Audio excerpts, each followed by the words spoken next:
सध्या तालुक्यात विविध ऋतूंचा अनुभव नागरिकांना अनुभवायला मिळत आहे। दुपारचे तापमान 38 अंशावर पोहोचले आहे। किमान आणि कमाल तापमानाच्या दुपटीचा फरक आहे।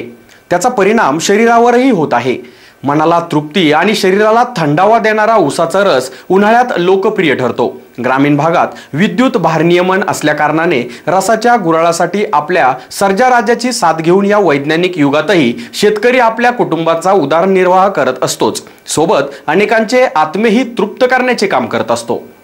ग्रीष्म ऋतूमध्ये ऊसाचा रस आरोग्यदायी आहे असे आयुर्वेदात नमूद करण्यात आले आहे।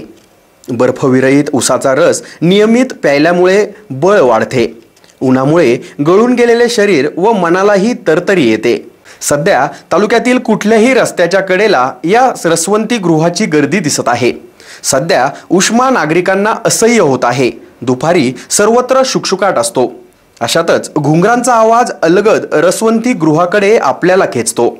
रस्त्याच्या कडेला व ग्रामीण भागात विद्युत नसलेल्या अनेकांनी रसवंती गृहासाठी नवीन तंत्राचा वापर न करता जुन्या पद्धतीतील रसवंती गृहाचा वापर केल्याचे दिसत आहे।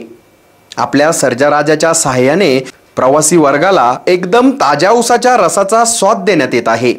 शरीरातील बळ अत्यंत कमी होत असल्याने नागरिक ऊसाच्या रसाचा सहारा घेत आहे। निसर्गाची किमयाही न्यारीच आहे।